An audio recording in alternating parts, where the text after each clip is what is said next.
Stu Thomson, welcome to Second Nature. Thank you, man. It's really good to be here. Excited for this catch up. This is going to be a good catch up because we've known each other for ages. And in fact, I think maybe my most embarrassing story of all time was the first time we met. And we were in Scotland, and I begged you to take me to Loch Ness because I'm an American. I'd actually forgotten. I've forgotten about that. But yeah, it was like American in Scotland. It's like you had to do the tourist thing. Edinburgh, Loch Ness. You obliged, and I super appreciated that. That I have a photo from Ian Highlands of me standing in Loch Ness, and it's still like one of my favorite photos because it was like such a funny like, hey, are we close to Loch Ness? Could we just go? Yeah, it is one of my. To be fair, is like I'm a very proud Scotsman, so I'm always like really happy to show off my country. It was everything I hoped it was going to be. Well, let's just call it even then, because I heard on a recent podcast that I was the person that introduced you to Danny MacAskill. So I feel like that introduction in trade for a quick trip to Loch Ness, we're probably good. You were unaware of that as well, right? Is that like, Yeah. had you forgotten that? I guess I just assumed that everybody in Scotland knows everyone else, and I just assumed you guys were both in the bike industry. You're both riders. You must have crossed paths at some point, and I didn't know that was actually the case. I feel like we need to give some background to this. By all means. You and Ian Highland were in visiting Scotland. We'd gone to the Nissan event in Newcastle, like a free ride event, right? And we were in Edinburgh on a night out, and we're all hanging out. There was a big crew of us, and Danny turned up on his trials bike. And at that point, that was like 2 years before Danny blew up to like be a YouTube kind of star. And I just remember like cruising along, and like he was there, he was doing some tricks, and you were like, "Oh, do you know Danny?" And I was like, "No, I've never seen him before." "Oh, he's awesome. You should check out some of his videos and what he's done." And I think he'd done one little video in Aviemore in Scotland that had done quite well on YouTube. And we met each other that night, and then became really good friends and started hanging out and riding bikes, and then later on, start making some films. We've completely buried the lead of this discussion, but you're the founder and CEO of Cut Media, which has been around for 15 years now. So essentially from around that time, you kind of had the ball rolling. You were doing live stream stuff at the World Cup, and then starting to work on more mountain bike projects. But it really kind of took hold when you and Danny started collaborating, right? I mean, yeah, my background was I raced downhill. So I spent years racing downhill. I was like, kind of came through junior, like did quite well, ended up on the World Cup circuit, raced for 7 years on the World Cup circuit, like fully mid-pack hero. Never quite, like I had one podium, which was like the highlight. But yeah, and then I ended up having an injury, and that was when I picked up a camera and started filmmaking. And I started a website which you were kind of familiar with back then, called MTV Cut. Did some live streams on the website, like super early days of live streaming. I was kind of doing things through the website, and then it, like as you know, it kind of went through this transition of branded content became more of a thing. So people started asking me to make films for them and their brands and stuff. But Danny was someone I'd known for a while, and we hung out loads, we rode a lot, and then we started working together, and it definitely it's like a partnership that's been was the foundations for me to kind of grow what we've done and grow Cut Media, and just kind of Cut Media to become a business, really. This is a lot of what I want to talk about today, because I think this collaboration between a creative partner and an athlete is undefeated when it comes to this stuff, and what it means for the athlete to be featured in, high production quality content, but also what it means for the production company to have access to the brands that support that athlete, who, they're getting additional eyeballs on them because of the high production quality stuff. So it's sort of this flywheel of like, you make really good stuff with this amazing athlete, and then that gets in front of their sponsors, and then they get new sponsors and better sponsors because they're featured in all this high production content, and everything's getting more views and growing and growing.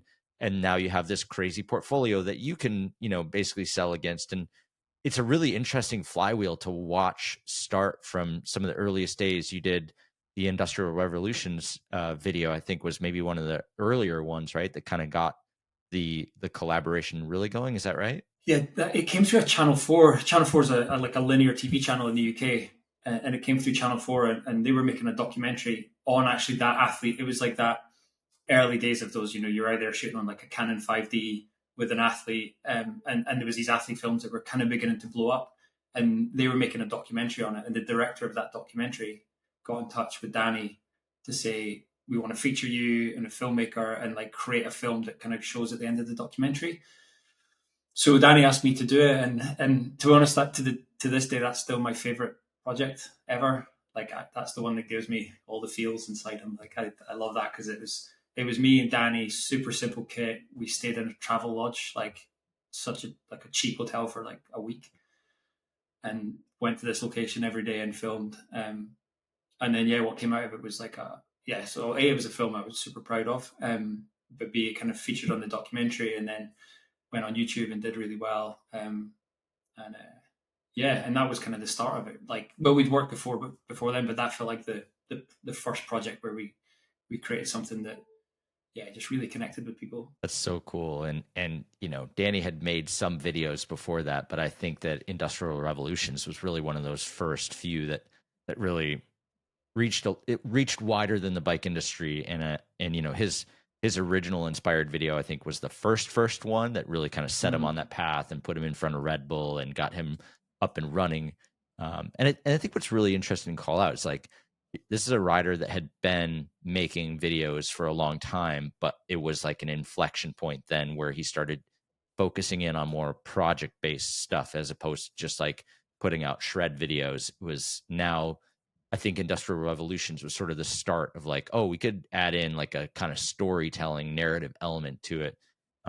Industrial Revolutions is like the beginning of that. Like, oh, we're focused in on a location, and then you fast forward to We Day Out or some of those other films where it's like there's a little bit more of a narrative to the whole thing, right? Or what was the childcare one that you guys did where he had the kid in the Oh, trailer? Daddy Daycare. Yeah. Yeah. That was like more, well, a few years ago now, but yeah, that's actually my daughter Daisy that's in the trailer. That's awesome. So that collaboration, like I actually the early videos he did when he did Inspired Bicycles, which was his first one, and then it was a BMX filmmaker called Dave Sowerby who made that film. And I was a massive fan of Dave's work. And actually, when I started working with Danny and he asked me to do that, it was like a huge pressure basically because I was like, I wanted to live up to what he'd done before. But at the same time, like I think all the work we've done together, I think there's a growth through it and a vision. I think for me that Danny was so dialed on the writing, and so like incredibly talented at writing, and he's super creative as well. And then it was a case of like building out. For me, it was trying to inject that kind of personality, and that kind of storytelling stuff as well. But and it started with Industrial Revolutions and that film because as much as it's a writing edit, it's like a story of him exploring a location, and we did a lot of like detail shots as well. So it was kind of like textures and moving things around and building lines and stuff. And I think that was like the start, and then it kind of evolved. Even you can see that influence when we did the first big Red Bull project, Imaginate. You can really see the kind of links in that as well, and then how that's progressed. Imaginate was absolutely massive, 94 million views. But before we get to that, I'm really curious about sort of, because I think this is the inflection point that most people get caught on, is that for the longest time, it's, the athlete in themselves with a camera or athlete plus a filmer, but you've been able to like actually scale a legitimate business off of all this work. And I'm really curious about that moment of how did it go from just the two of you to actually like building out Cut Media? Like how did that moment transpire where you were actually able to get a team working with you? For me, there was never one moment. There was never one thing that like flipped it, and really changed it. I think number one for me was a kind of slight rebellion against the traditional filmmaking kind of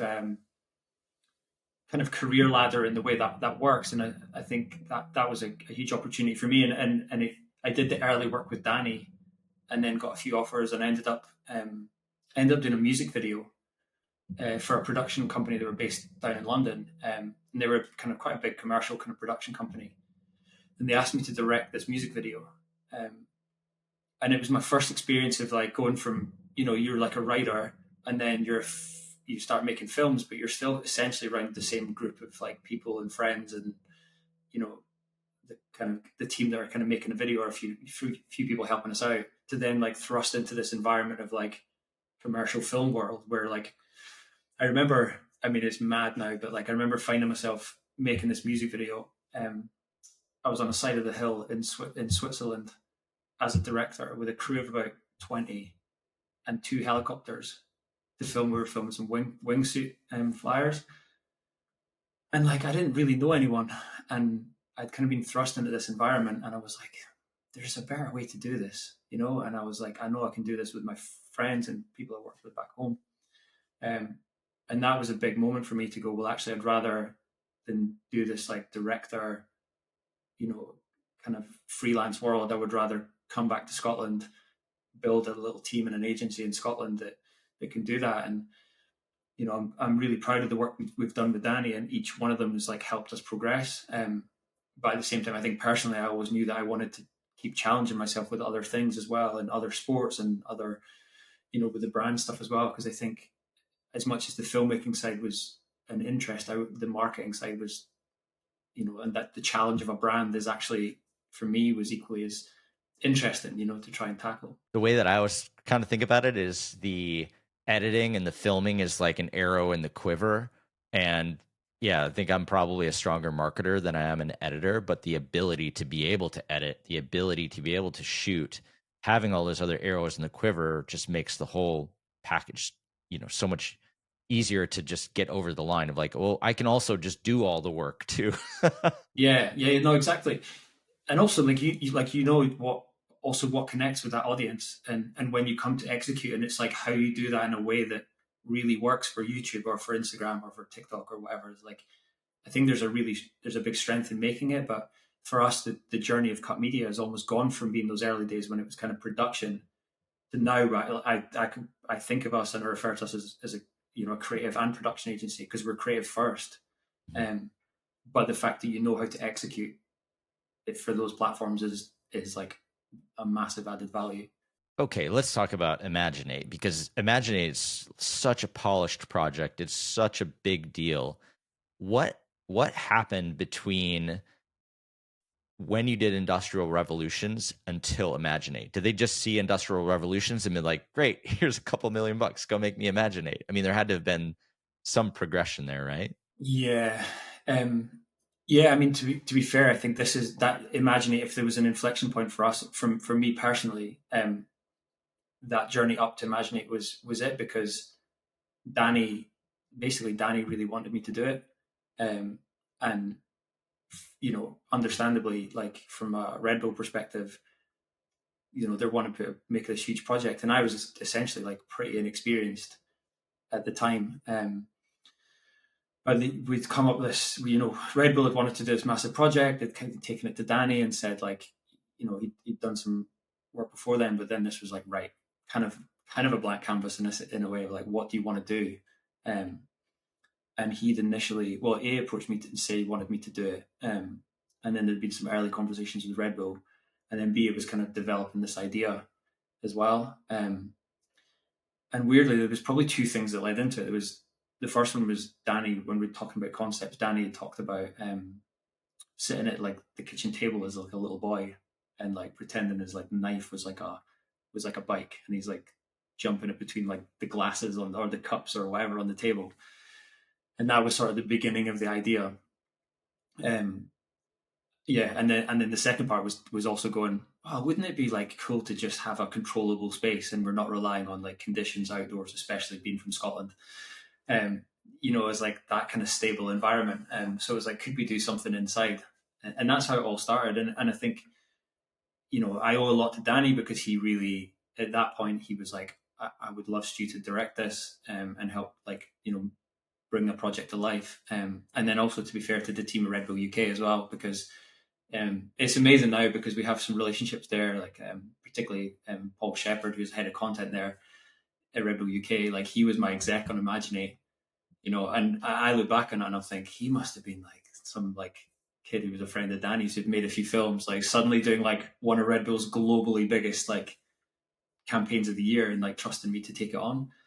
But like we're still close, we still work together, and yeah, it was start of an amazing partnership with Red Bull as well. The proof is definitely in the pudding. 94 million views on that video is clearly you guys kind of smashed it.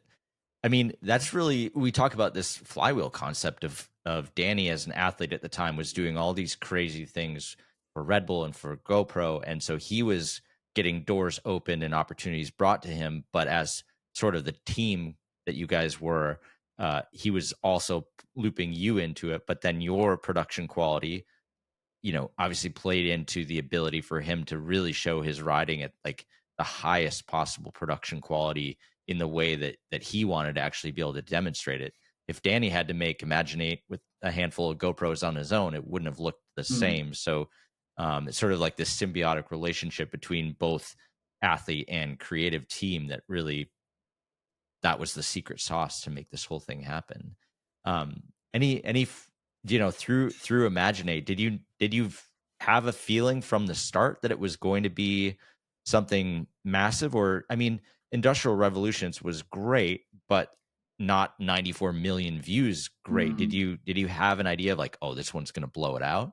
No, well, not. I mean, it's like Danny had a profile by that point, and he'd created some multiple million views. But I think when you're in that bubble of, I mean, any project, even now you're in a project bubble, you kind of throw so many questions in there. If you think this is good, and you think you're making the right decisions, and you think you're building, you're kind of building blocks on the creative approaches, things that people will relate to, and I think it still stands now in the way we approach projects is like making sure there's things that an audience is going to engage with.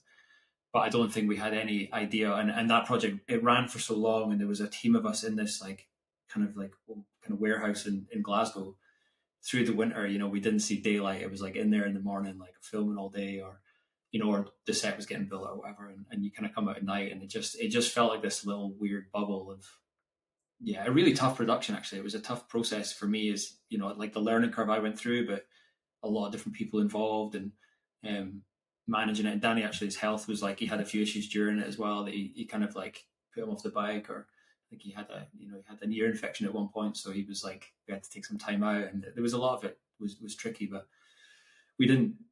Yeah, I don't know. You kind of don't really. I actually still don't really think about, yeah, the views at the end of it. You just kind of go through that process. But to your point about the relationship, I think for me, Danny's very much, when it comes to an athlete making a project, like for me, Danny is the benchmark of someone to work with, because I thrived in that environment, because it was always like, is it good enough? Is it like, his riding, he set such a high bar for the final shot and the quality of his riding, and then we would do the same with the shot and the kind of approach to it, and it was very honest. And I think I think especially looking back now, and like Danny's, grown through those like different films and everything, but in those early days we really pushed him on the kind of character elements of it as well, and like injecting the personality or the humor, or very like Imaginate, and then very much so in We Day Out, we were kind of making him uncomfortable a little bit, but it was like the trust was always there, so there was a lot of pushing each other. And I've never ever worked with, we work with so many athletes now, and I've never worked with an athlete that is set such a high bar for the quality as Danny does. I feel like the trust and building trust with each other really comes down to like both of you just putting everything into every single shot, because I think that's probably the most important thing, right? When an athlete and a creative meet up and start working together, how do you build trust fast? And it really comes down to like the athlete putting their best foot forward, but also on the production side, being really transparent and being like, here's the shot, and when you're on that, and when you're on the other side of the lens and you see this epic shot, you're like, oh, these guys they're gonna do it right. They're gonna make me look good and live up to like what I have in my head. And if you can deliver what's in an athlete's head, like that's instant trust, and they're willing to, I think, also push to that level. And maybe a big reason why Danny pushes that bar so much is because he probably has the most trust, where a new athlete, jumping in and working with you hasn't developed it on the same level. I want to go back to something else you said too. You talked about the blank canvas idea, or the the brief for a blank canvas. And I've got to be honest, I actually gave someone a blank canvas brief not too long ago. Now I feel like an idiot. But you had a post on LinkedIn where you're talking about sort of like the worst thing you can do as a you know as a brand is go to the creative agency and say, oh, blank canvas, because that sounds like the best possible scenario. I want to just hear you talk about this a little bit more. Yeah, I mean, so obviously for us now, like we, sort of 10, 15 years later since those early days with Danny, and we've kind of grown to be essentially a creative and production agency that focus on building out a kind of creative approach, a creative strategy, but then implement it into content and content campaigns that help whatever the brand goal is, it's like achieve those goals. And I think sometimes from a brand perspective, or anybody kind of sending that brief to you, they often think as a creative, as a creative agency, they're like, look, what would you guys do? Like, what's giving you a blank canvas? And actually, some of the best work we've done, and some of the most amazing projects come from like really really tight parameters on it. And I think from as simple as like understanding what the goals are and what success is, and what brand is trying to really really achieve from a campaign is absolutely instrumental to it. And then also from the kind of brand messaging, the or be a product, or all these kind of elements that we have to kind of build into it in terms of the strategy, is like all these things feed into it. And then even on the creative approach, like or the athlete, it's like where are the crossovers, what are really important to the brand, and to the results. And I think for us, I'm like quite passionate. Like if somebody gives you a blank canvas, it's really really difficult to shape into something that is going to work for everyone. Whereas if someone's really clear, and it's got to the point that as an agency now, we've got like our own briefing form that if we feel like it's not there, we'll be like, look, could you just like fill this in to give us all these details about what you're trying to achieve, and hopefully in a way that still gives you creative freedom and it's not dictating or restricting it too much. But yeah, like it's sometimes, like I say, the best results from us has come from when we like truly understand the brand, truly understand their goals, and even sometimes like I say, what seem like really difficult parameters sometimes end up in like actually forcing really good ideas. Yeah, constraint breeds creativity, I think, you know.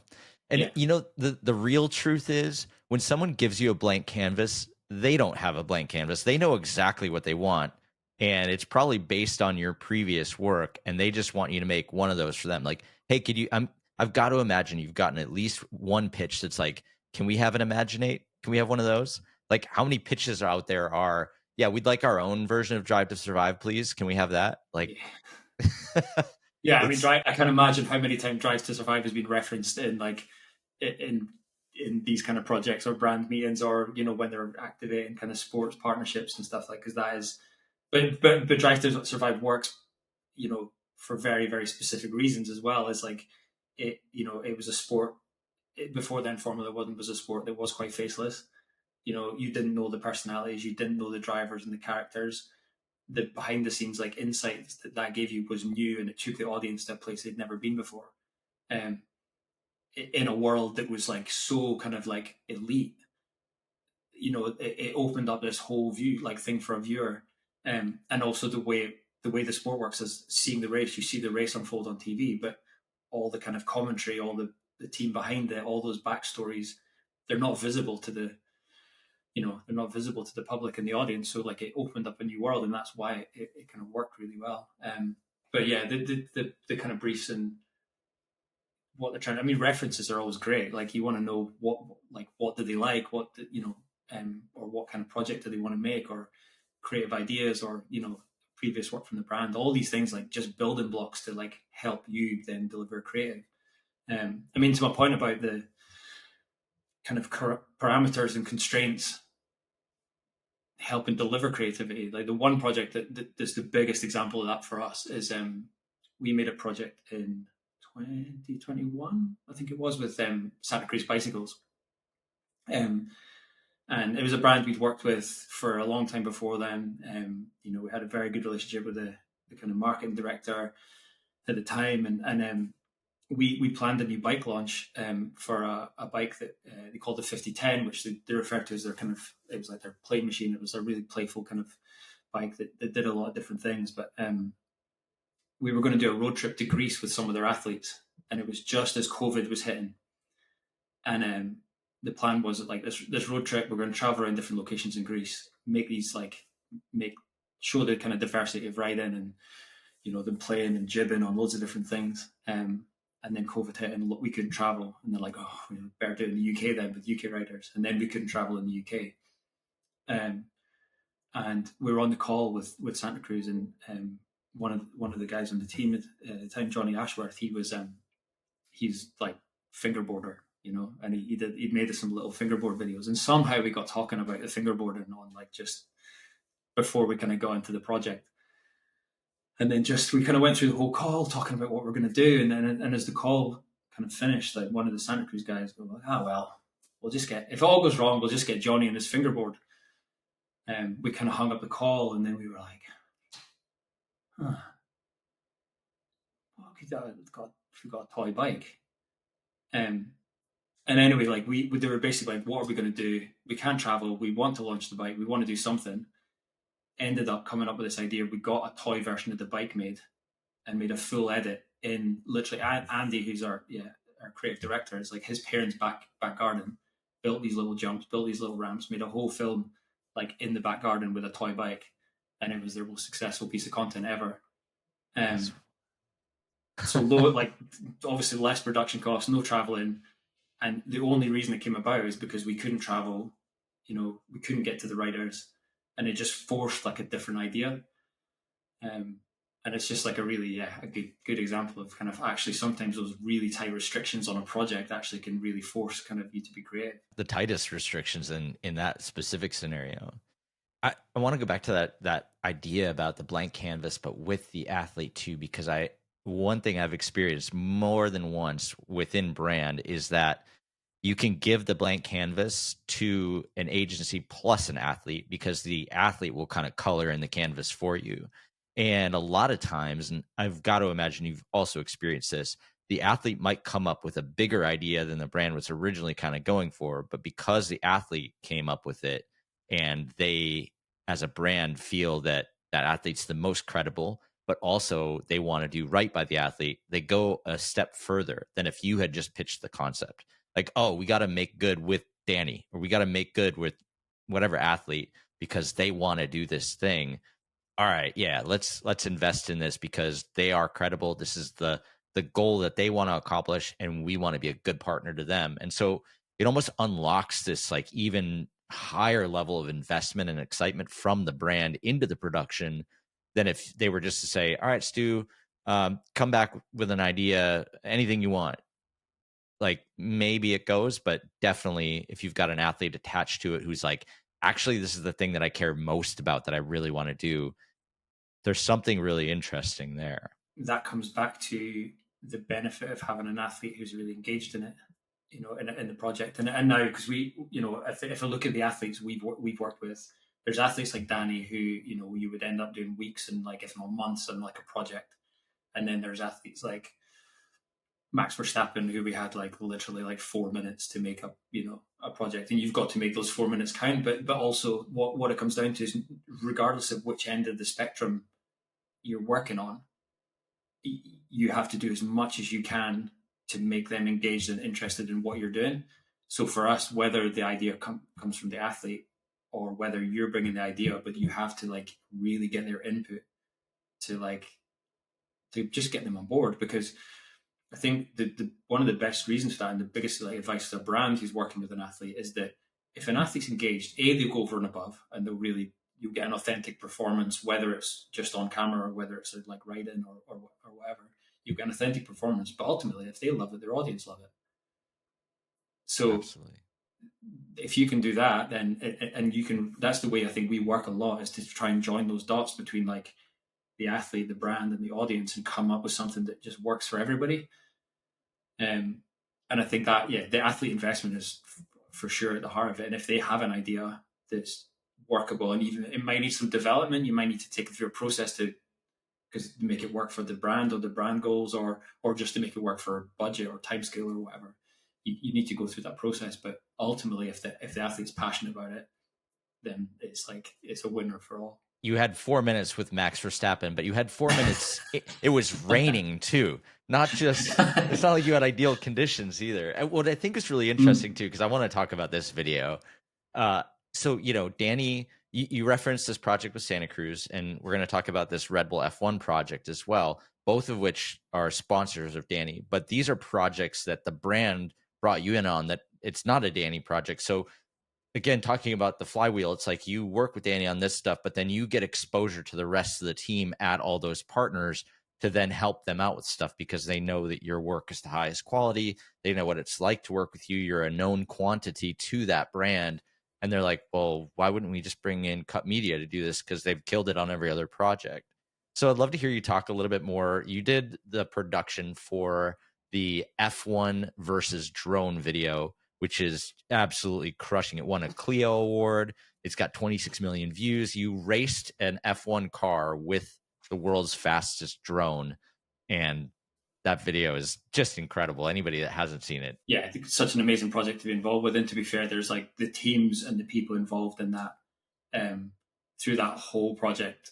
There's so many people involved in it, and kind of we were like, as a team, we were like one part on kind of running it and kind of helping bring it to life. But yeah, I mean, it's a good example, I think, with, I think Red Bull, we've worked with them a lot. So we kind of understand how they work. Is quite unique. I mean, you obviously know from Red Bull like that, the brand and what they're trying to achieve, and also the confidence and and the ambition and what they're trying to achieve as well is pretty unique, But I think that the thing that Red Bull for us do better than anyone is they really kind of find that like really kind of strong and good line between brand and audience, and just drive it all through an audience and understand the platforms and how to build a piece of content for a platform. And I think that kind of reflects through everything we make for them. And with the drone project, that again, it's a great example of it, because it actually was born through another project. We did a project at Valparaiso, at the urban downhill race in Chile, and Archie Hawks, was the producer from Red Bull on that project. We worked with him on that project. It went super successfully. It was a one FPV shot following a rider down the whole course in Valparaiso. Yeah. And basically it came out of that project, and Archie was like, do you think, could we do this with an F1 car? Is it achievable? And it just started the journey. It just started a journey. And for us, it was a combination of we have to, as we do with Red Bull and everything, you kind of plan out what that story is going to be, what do you want it to be, the story beats, the kind of pre-production side and creative development, which is really important. But then it was also logistically of getting the right partners to work with on the drone, building the drone and the technology side of it, how feasibly we can kind of make this happen. And then the last part is that execution of shooting and actually bringing it to life. But it was what an amazing project to be involved with. But again, it's maybe that to your point before about kind of trust and understanding how each other work and everything. I think the work with Red Bull is definitely, hopefully, that understanding back and forward of the brand and how we work and how we can help them kind of bring it to life as well. It's kind of interesting too to think about the momentum that you create over time too, right? You did this project, you got to know some FPV guys, then you did another project, and now you could do any FPV project because you've got all the best people, the Dutch gimbal crew and whatever, right? You've got all these people now on your Rolodex who you've done successful work with that you could pull back for any future project. And you start to see this kind of growth over time of just all the people that have worked with you in the past. It's really interesting. I'd love to explore a little bit more of sort of the relationship with the platform. You kind of were talking about platform specific stuff, and that's kind of what Red Bull knows. It's interesting to think about when you started 15 years ago with Cut Media, YouTube didn't really exist, or it was early days. And now I would say the impact of it on your ability to get distribution with the content, with the, what it sort of unlocked has been really important for the work that you do. But I'd love to hear you talk about, what that impact is, but also like how you think about making YouTube versus broadcast content, and how does YouTube play into the discussions that you're having with brands? I mean, yeah, YouTube and distribution as a whole is like at the heart of every conversation.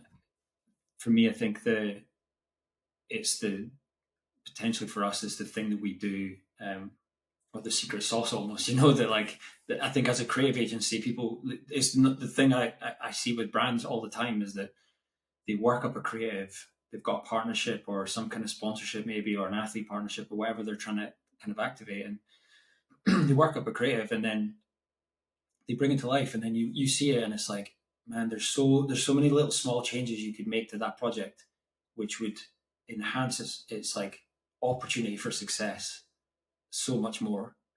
um and I think that it's a constant, it's a constant theme, if you know what I mean. And I think that ability for us to like we know those early stages of creative is really important, and understanding what you're going to make, what it's going to look like, what the creative devices, or how you whatever it is you're going to kind of create at the start of it is really really important. But then when it comes down to that execution, like those platforms, like the difference between 10,000 views and a million views might be like four or five small things that you can make, and YouTube's a perfect example of it, because how you construct that piece of content from an audience retention point of view, or the thumbnail or the title, or all these things that essentially like the project can live or die by it. Like undoubtedly you can't just like come up with any idea and like Mr. Beastify it, and like just make it and it'll work. But if you have a really strong creative at the start, it can still die if you don't execute in the right way. So I think for us, that's been one of the biggest journeys that we, that I feel like we is really strong for us, that we've been in there with a brand like, Red Bull, and worked together on those things. And like, I've literally seen edits going on, in here in our studio, and our team are doing an edit, or we've had a producer, an exec in from like a Red Bull or whatever, and they're like editing, and then they're looking at like an audience retention graph from like an old project, and like literally linking those two things together, because we know that like actually you get brands who are still like obsessed with like a view, and the view count is an important thing, but ultimately like a view count doesn't matter, because if you hold an audience, or the audience engages in it, the view count will come. So like it's almost like these either like how you tell the story, or the psychological part of it, or all these things that play into it. What are the most common mistakes that the brands are making when it comes to making content? It's like a brand, or even like the production company, I'd say, when they're trying to make the most beautiful thing that they've ever made, and I think an audience now are like kind of immune to like, unless it absolutely blows your mind, it kind of doesn't always matter what it's shot on. It's like how you capture the audience. So I think, making every piece of work a showreel piece, or like a kind of visual showreel piece. I think for me, one of the biggest things is how they present personalities and characters. Like the difference for an audience between seeing a talking head interview and seeing like that athlete like holding the camera themselves and talking to the camera, and they could say the exact same thing, but for an audience, the difference of like how you feel like in that athlete's world is massive. So I think those little storytelling techniques, and then also there's the storytelling itself is like, it's almost like if there's a story to tell for YouTube, you kind of have to almost like justify every beat and every shot to make sure the audience isn't just like, oh, I'm kind of turning off now. Or the psychological part of it, even like if you like fade to black, or have like a sunset halfway through it, people are like, oh, it's finished. Like subconsciously turn off. So there's like loads of little things, that little tricks and little tools and stuff you can use, but it's not formulaic. And I always like really stress that it's not. There's always a constant like creative battle versus the kind of strategy side. But like the way we frame it is always like we come up with the creative, we come up with the approach, and then how do we set that content up for success in a way that's going to maximize the views and reach of it. I've been in those discussions where someone literally said, "Make it go viral," and now it needs to be more along the lines of make it mean something, because I think that's sort of that's the hook, right? Like if it means something to the viewer, and that's where athletes come in handy, is that it is meaningful, it is credible, people trust that athlete to tell the truth. Uh, Yeah. that's what matters. That's what engages. That's what people really care about, and that's why they watch it, and more importantly, share it with other people. Like, Mm. there's one thing to be a video that someone watches, but to make the next bar, it has to be something that someone is willing to share as well. It can't just be Yeah. a one-off because it's packaged nice. It has to be something that someone's like, I gotta send this to like all of my friends, you know? Yeah, it is, and it's got to, when you say mean something as well. I think is how you. It's really comes down to that execution to show it means something. Like because it can, So say like you're taking a trail runner, or like saying out like with big outdoor sports audience on this podcast. So how many outdoor sports films do you see that start with like a beautiful drone shot and like a voiceover of the athlete saying how much it means to them? But you've seen that so many times that does that mean because they're saying it means something to them that the audience feel that? Or is there a different way to do that to show like the personality, show the face, show that it means something? And I think there's so many different ways you can go about it, but also it's given something that the audience already isn't kind of immune to. Hold on one second. I gotta go re-edit something real quick. um, I mean, okay, so a lot of the people that are listening to this podcast are actually in the brand or creative space, and specifically, people kind of trying to figure out their world of like how are they going to make this happen from a creative and production standpoint. So just thinking back to over the last 15 years of everything you've done, what's the advice that you typically give out? That actually, we should probably talk about the Fresh Cuts workshop, because that's completely in line, and that's literally a project that you did that is giving advice to up and coming people that are in the creative space. So Yeah. you hosted a workshop called Fresh Cuts. Maybe give us a little primer on that, and then what's the kind of stuff that you're talking about in that might be useful to this audience? Yeah, I mean that. So Fresh Cuts, yeah, it's amazing. It's an amazing project. It's really cool, and yeah, like pretty just excited to be involved in it actually. But it came about through within Scotland. In Scotland, there's a body called Developing Mountain Biking in Scotland who are part of Scottish Cycling. They're kind of like the governing body. Um, and one of the guys at Developing Mountain Biking in Scotland has contacted me, and they do so much work around kind of tourism or helping destinations like gear up for mountain biking, or supporting different kind of cycling bodies or whatever to just kind of grow mountain biking in the country. But then he came to me, this guy Graham came to me and he said, "Well, Scotland kind of punches when it comes to creating content and creating creative output for mountain biking. Scotland kind of punches above its weight. There's a lot of amazing, talented like freelance filmmakers or creatives or designers. There's also like we are obviously based here in Glasgow with Cut Media. There's Sleeper Co, who are kind of a team who do the mountain bike World Cup, doing loads of like all the downhill kind of content for a few teams. And, there's just essentially really good content coming out of Scotland, and we've always, with the work with Danny or some of the work with Santa Cruz or Cervelo, or like a lot of the work we've done kind of puts Scotland on this pedestal and shows the world like the offering Scotland has.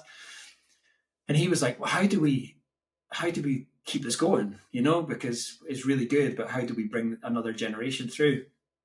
And then as part of that, we've kind of come on with a guy called David, who runs Screen Scotland, who's a keen mountain biker, but he also he's involved with bringing like literally like Hollywood movies to Scotland, and there's loads of Hollywood movies filmed in Glasgow because it's a gridded city and it looks like an American city.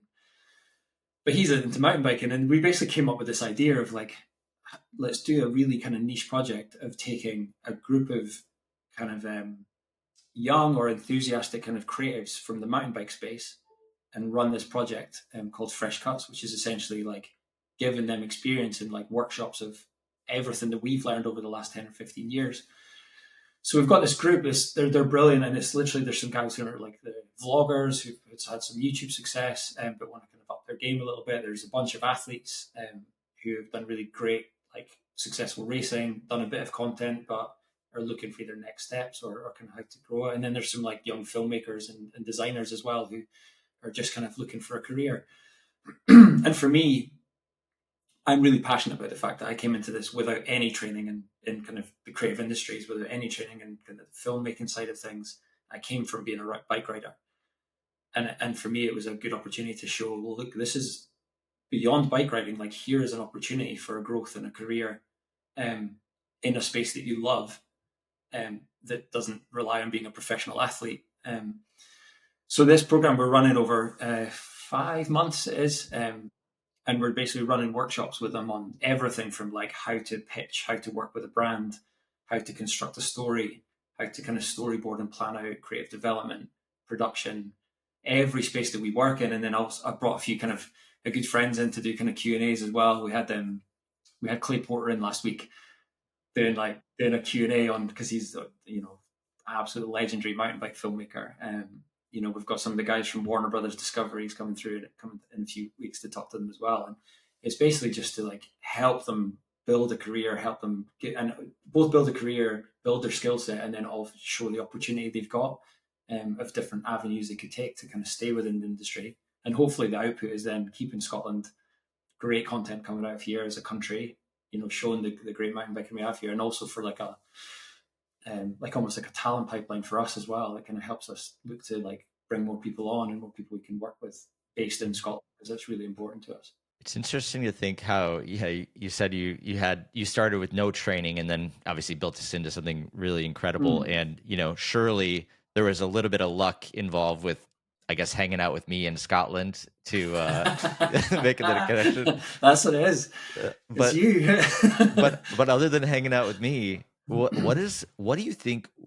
What advice could you give someone to get this whole thing started? Because surely not everybody's going to wind up in the same spot with a soon to be legendary mountain biker that you're going to get introduced to. But like, how could somebody emulate what you've done or start on that path? Clearly, lots of work has gone into keeping the dream alive and working really hard to present creative concepts. But what do you think is the most important thing for a creative that's just trying to start this journey? I think there's a few things. I think number one, I'd say, like I kind of almost took everything of my mentality as an athlete into like my drive for a career, because everything you're trying to achieve as an athlete and that kind of consistency and that drive and that energy, and like it sort of, for me, it literally was like a switch that went from like, okay, I want to be a pro mountain biker, I want to travel the world and win races, to okay, I want to grow something and grow a business and have a career in this. And I think that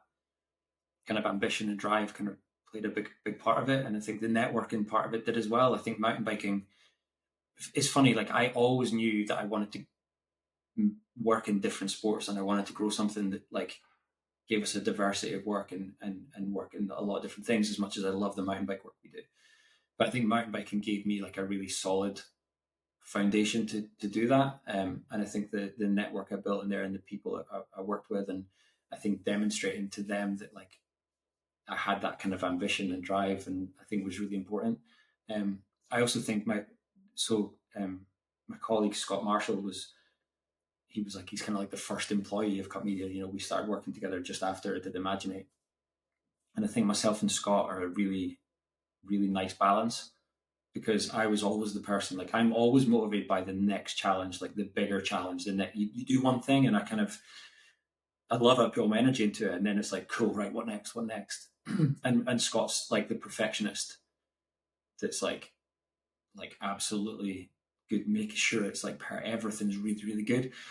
So I was always the person who's like, yeah, we can do it, slightly like overly ambitious and optimistic. And he was always the guy who's like, let's do this right, like whoa, let's take our time, and I think the middle ground was always the right thing.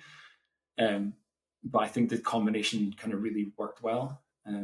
But yeah, I think for me, it's just that drive and consistent effort and want to do it. And then also I undoubtedly, I had a vision, even the work with Danny. Like, I think, he is an incredible talent, like unbelievable talent. And I was so lucky that like that partnership was forged, and it helped us kind of grow. But I think also the the kind of vision from our side into like, I was always really always thinking about an audience and the audience, and how I think the thing that we've done always really well is like, yeah, I'm kind of going on now, but I think the thing we've done really well is that ability to speak to a wider audience. And I always took like the sport I would love in mountain biking and create something that like your core rider like loved, but actually it was built in a way that like your casual fan and your new like audience also could relate to. And I think the finger bike thing is a great example of that. I mentioned before, like the toy bike, or the work with Danny is a really good example of that. And I think I always wanted to make work that like showed off mountain biking and my, whether it's Danny or whatever, is two people who didn't quite understand it, you know? Yeah. And I think that's probably the thing that made our work different and maybe stand out, was that it was that concept or creative that really spoke to like, like a wider audience outside of the niche of the sport. I think that's sort of the new metric of like, uh, if I had $1 for every relative or friend of the family that had sent me one of your edits, like, have you seen this? I think I probably could have funded another Imaginate. Yeah, But that's the it's the metric, beauty right? of it. Like, It's what works, and it's why yeah, you get the views, and it's why the work becomes successful. Because, and I think sometimes in the brand space, it's like sometimes the number one thing that people like, or I find frustrating, is like people get so wrapped up in the core audience that they forget about like casting the net a little bit wider. And I think if you can do both, and the work with Danny, I mean, the Ridge that we made is like the Ridge film with Danny. One of my favorite things about that is that my friend called me up like the week after, and he was like, I was in my local town, I was in a cafe having lunch, and he was like, I was suddenly aware of the conversation going on at the table next to me, and he was like, it was two old ladies, like easily like in their kind of late 70s, 80s. And he was like, I heard this like full Scottish, but he was like, I remember hearing this woman be like, does that boy not realize he could hurt himself?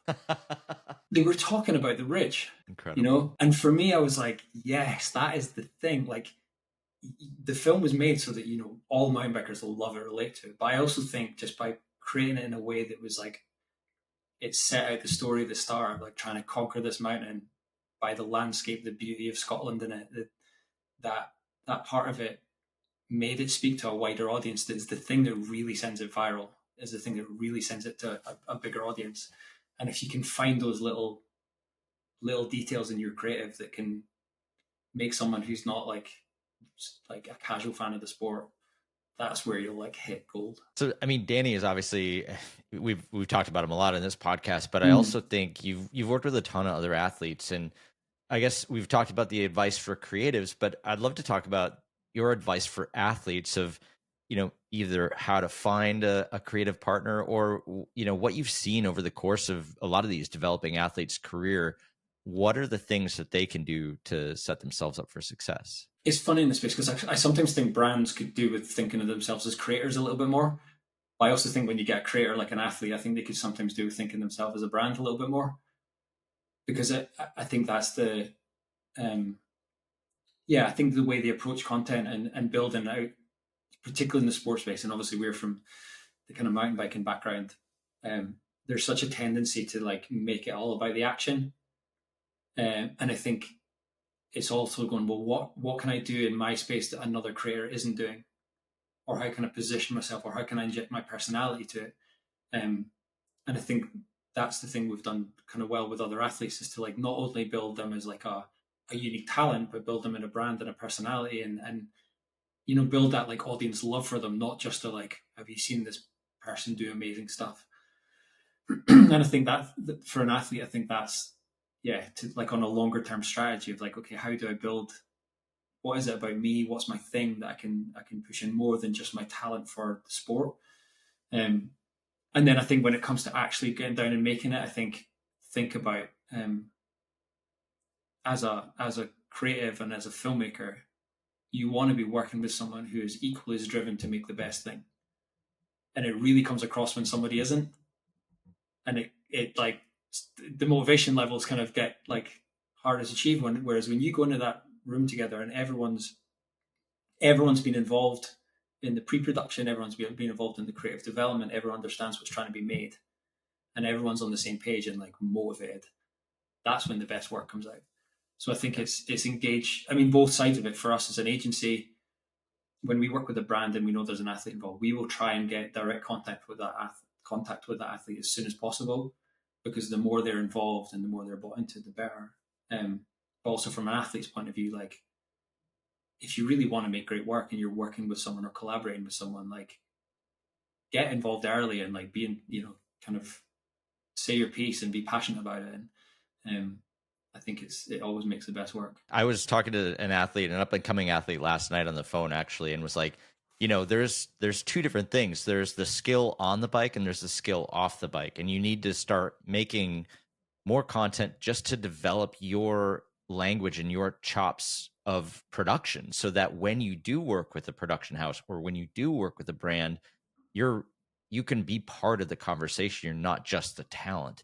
And the more you develop that understanding of like how this stuff works and what actually needs to go into the production of these projects, that's when you get you have enough information to be dangerous. And that's where things, I think, really kind of take off, right? Yeah, definitely. Okay, so I want to wrap this up with our BPC segment. I gave you a quick primer on this beforehand. But since you're the guest, I got to let you go first. Anything in brand, product, and content that kind of stands out to you? It can be stuff that you've done that you want to share with the audience, because I think I feel like a lot of the people that are listening to the podcast have seen some of the stuff, but maybe didn't necessarily know that it was Cut Media that was doing it. So free reign, whatever you want. I mean, one company we're working with a little bit just now is in that kind of running space is like Grand Slam Track, and we've done a bit with them. We worked with them in Paris last year.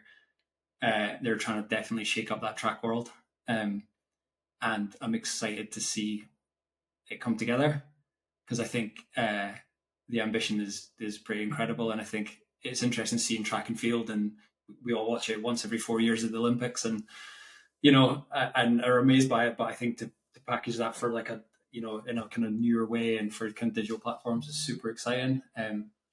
We also, I mean, as a project, we worked on the Alpine Run project last year as well, where we took 12 young people from inner cities around the UK to UTMB through an athlete called John McAvoy, and that was like Nike and JD Sports in the UK backed it, and that was like it was amazing to see a project that was like absolutely genuinely authentically purpose driven. And John, if you don't know who John McAvoy is, look him up, because his story is absolutely insane. Seeing him at the heart of it and like driving force was pretty inspiring. So they're ones we've been involved with, which I think I kind of like proud of, and kind of intrigued to, like I say, with the other side, we did the Alpine Run project already and delivered that as a social content and a YouTube and a Amazon Prime kind of documentary.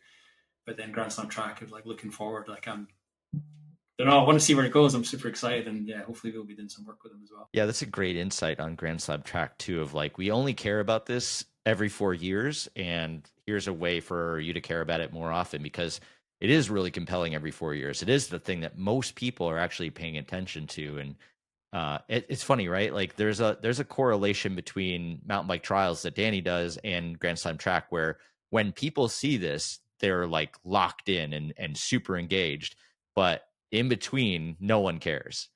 Maybe that's a little aggressive, but you know what I mean? Like where it's not the number one conversation unless it's being put forward in a major piece of content. And so could Grand Slam Track unlock that? Would be really interesting. And I think what's interesting about that is it almost goes back to the Drive to Survive thing that you mentioned before, because what Drive to Survive did is made you suddenly engage in people and personalities and characters within F1, and then you're then brought into the story of it and the story of the series and the story of the races, and then you have your favorites that you're rooting for.